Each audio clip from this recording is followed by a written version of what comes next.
मोक्ष मार्ग के तुम हो नेता, अचित रात सोगे। ओम ह्रीं हरिं ओम सुराय नमः निरंतर हो। मेरा अंतिम मरण समाधि तेरे दर पर हो। नर को संगो किया आपने, संगोदर स्वामी। मोक्ष मार्ग की विधि बतलाते, संगो जिन स्वामी। ओम ह्रीं हरिं ओम संगो चिराय नमः निरंतर हो। मेरा अंतिम मरण समाधि पुनः बुलाना भूल न जाना, सपनों में आना। जैसे भी हो हमको अपने दर पर ले आना। तेरे दर पर ऐसा लगता जो अपना घर हो। मेरा अंतिम मरण समाधि तेरे दर पर हो। प्रिय आत्मन, आज हम बद्धा जी में अजितनाथ भगवान के दरबार पे बद्धा जी में अजितनाथ भगवान का विधान करने जा रहे हैं। विधान हम क्यों कर रहे हैं? सबसे पहले तो विधान हम भगवान के लिए नहीं कर रहे। विधान हम अपने कर्मों की निर्जरा के लिए, अपनी आत्म शांति प्रगटाने के लिए, उनके गुणों को प्रगटाने के लिए हम भगवान का विधान आज कर रहे हैं।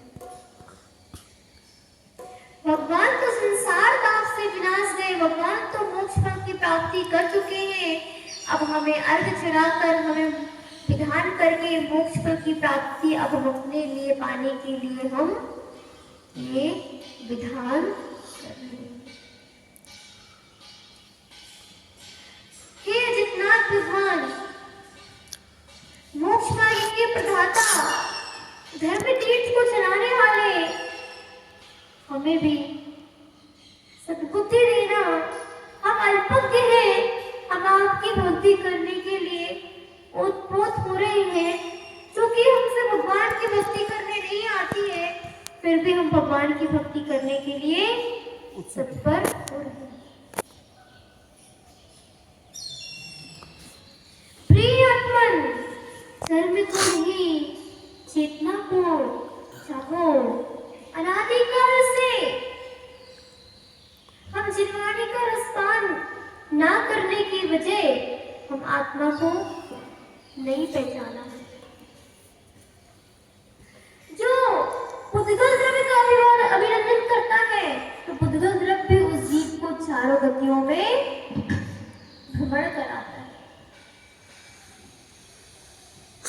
क्योंकि अज्ञान और मोहवश जो पुद्गल को अपने सुख का साधन मानता है, तो निश्चित रूप से पुद्गल द्रव्य भाव तक उसकी समीपता को नहीं छोड़ता। क्योंकि जो चाहोगे वही आपको मिलेगा। आप सिद्ध बनना चाहोगे तो सिद्ध बन जाओगे, और पुद्गल चाहोगे तो पुद्गल बन जाओगे। इसी प्रकार आज तक आपने जो चाहा वह पाया। अनादिकाल से जन्म को चाहा, शरीर को चाहा है, और जब तक शरीर को चाहोगे तब तक हम शरीर को पाएंगे, और तब तक शरीर मिलते रहेंगे, हम संसार भ्रमण करते रहेंगे। हम शरीर को चाहेंगे तो हमें शरीर ही मिलेगा, और जितना हम राग करेंगे उतने हमारे जीवन में रातें होंगी। इस संसार में राग ही कर पाओगे, राग नहीं पाओगे, राग ही भोग जाओगे। इस शरीर को राग ही कर पाओगे, राग नहीं पाओगे। शरीर को राग पाता है क्या? राग हो जाओगे, राग करने से राग नहीं पाओगे, और एक दिन राग बन जाओगे।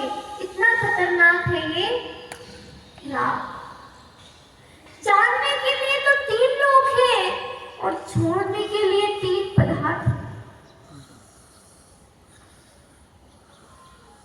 छोड़ने के लिए क्या है तीन पदार्थ? कौन कौन से? तीन पदार्थ कौन से हैं? राग, द्वेष और मोह। महाराज जी, माता जी के पास लोग नियम लेने जाते हैं तो माता जी नियम दे, और अगर दे भी दे तो कहते हैं नियम नहीं, दूसरों को दो। भैया मात्र तीन चीजों का त्याग कर दो, राग और द्वेष और मोह का त्याग कर दोगे। अगर इन तीन चीज का त्याग हो गया, तीन लोग को सौंप बनने में देर नहीं लगेगी। तीन लोग के स्वामी बनने में देर नहीं लगेगी। अब आपसे पूछना चाहेंगे कि संसार किसे कहते हैं? संसार किसे कहते हैं? केवल मकान परिवार का नाम संसार नहीं है। बाहर के संसार से हमारा कितना अर्थ नहीं होता, कितना भीतर के संसार से हमारे सामने प्रश्न आता है, संसार किसे कहते हैं? संसार किसे कहते हैं? तो मन ही हमारा संसार। क्या है? मन ही हमारा संसार। मन ही हमारा संसार है। मन में जो राग द्वेष आदि क्लेश भावना है वही संसार। इसके अलावा और कुछ भी नहीं है संसार। इसलिए संसार मन में है, कहीं बाहर नहीं है। बाहर दुकान, फैक्ट्री, कपड़ा, बर्तन आनंद वस्तुएं हैं, और ये जो जीव पदार्थ है ये संसार के कारण नहीं है। ये संसार के कारण होते हैं। व्यक्ति के जीव, कुत्ता, बिल्ली आदि के दुकान, मकान आदि, बैलेंस आदि कोई परिचय नहीं होते अगर संसार के कारण होते। क्या हम उन्हें बैरागी, विरक्त संसार के कारण उनके पास नहीं है? इन्हें मुक्त क्यों नहीं माना जा सकता? नहीं, संसार तो अंतरंग में है। संसार का कारण तो अंतरंग में है। हमें बाहर का संसार नहीं छोड़ना है, अंतरंग का संसार छोड़ना है। भरत ने अंतरंग का संसार छोड़ा था तब उन्हें अनंत 48 मिनट में अंतर मुहूर्त में केवल ज्ञान की प्राप्ति होगी। महावीर स्वामी कहते हैं कि घर में भी रहो तो ऐसे रहो कि अतिथि बन के, और जो अतिथि बन के रहता है वो अंतरंग का संसार छोड़ देता है।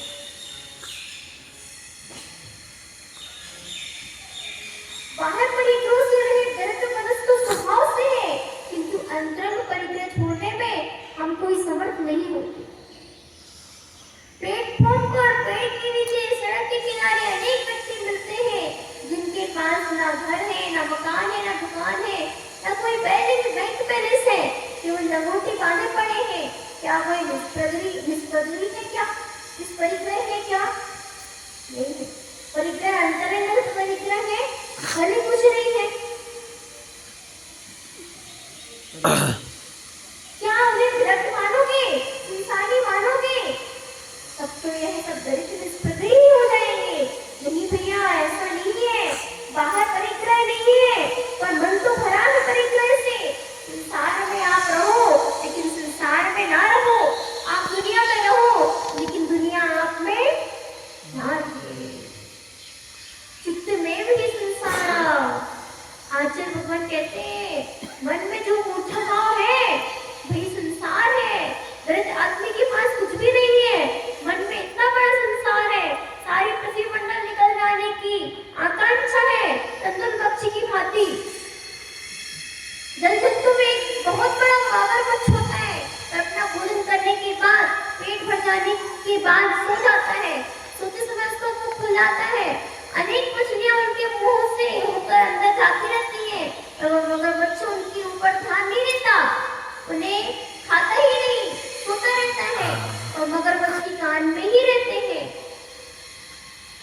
मगरमच्छ के कान में ही रहते हैं, लेकिन मगरमच्छ खाता नहीं है।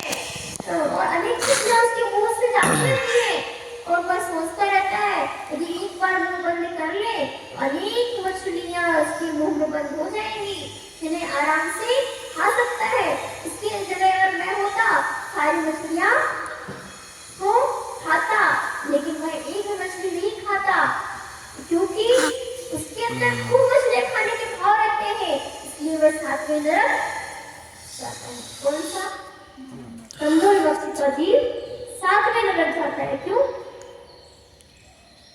क्योंकि मछलियां खाता नहीं है, लेकिन भाव तो खाने के खाने के होते हैं।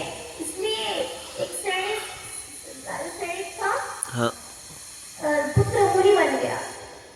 अब एक बार अपने नगर में जाता है तो उसके बचपन का मित्र पुष्पलाल संयोग से मिल जाता है। अब पुष्पलाल और संयोग से उसके घर में यहाँ आ जाते हैं। फिर क्या होता है, फिर पुष्पलाल अपने मुनिराज को बताता है, देखो अपन साथ में खेले थे। तो मुनिराज बोलते हैं, देखो ये संसारी बात हमसे नहीं करो, क्या रखा है संसारी बात।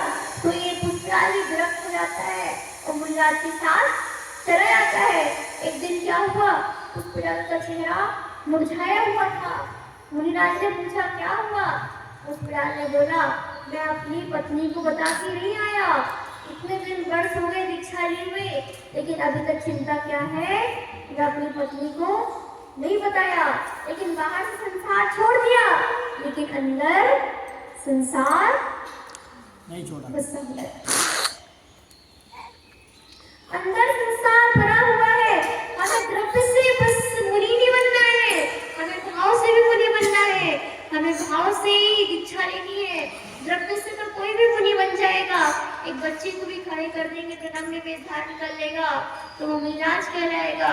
अरे नहीं भैया, हमें नग्न तो कई बार धारण कर ली, इसी तो हमने कई बार धारण कर ली। अब हमें अंतरंग से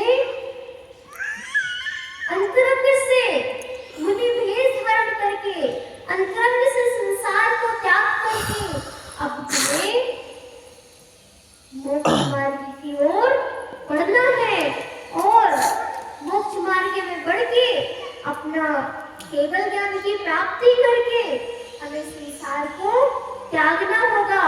तभी हम संसार से दूर हो पाएंगे। क्योंकि आत्मरोग परित्याग संस्कृति समाये तम तम, आत्मरोग भाग छोड़ने पर ही समता भाव होगा और समाये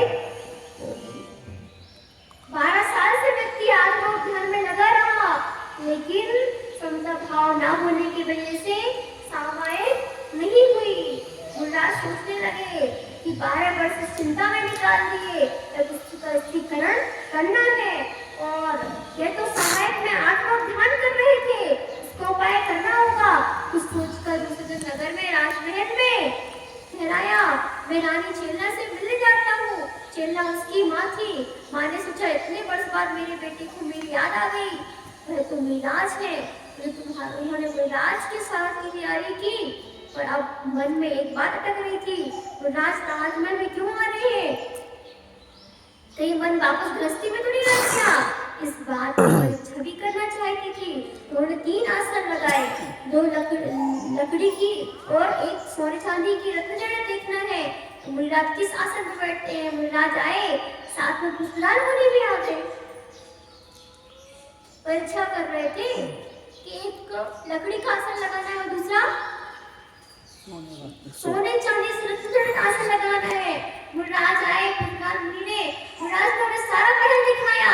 रानी चेल्ला ने मुनिराज को बैठने के लिए निवेदन किया। मुनिराज लकड़ी के विकराल आसन पर बैठ गए। मुनि पुष्पलाल सोने चांदी के आसन पर बैठ गए। रानी चेल्ला मन में अब सब बात समझ आ गई। मुनि पुष्पलाल राजमहल के वैभव दास दासी सब देखकर दंग रहे। ओ, इतना वैभव था इनके पास, फिर भी ये सब छोड़कर जंगल में रह रहे हैं। मेरे पास कुछ भी नहीं है, फिर भी इतनी आसक्ति। अब तक मैं आज रोज ध्यान ही करता रहा, सच्चा वैराग हो गया। अब उन्हें वह मुनिराज वापस जंगल की ओर चले गए। कैसे वैराग आया? मुनिराज को देखा कि उनके पास सब कुछ हो गया, फिर भी वो कहाँ बैठे? विकराल मुद्रा में बैठे, विकराल आसन में बैठे, और मेरे पास तो कुछ भी नहीं था। अब मैं सोने चांदी के आसन पर बैठा। ये देखकर उनको क्या आ गया? वैराग आ गया। अब हमारे अंतरंग की वृत्ति को ही महत्व दिया, बहिरंग वृत्ति को कुछ नहीं दिया। इसलिए शरीर को, आत्मा को भिन्न करने के लिए शस्त्र नहीं, शास्त्र चाहिए, अस्त्र नहीं, आगमन बुद्धि चाहिए, साधना नहीं, सहानुभूति चाहिए। तो मैं महावीर भगवान की जय। सांस सांस में तुझे बसाए भेज निभाए माँ, बार बार हम सांस चुकाए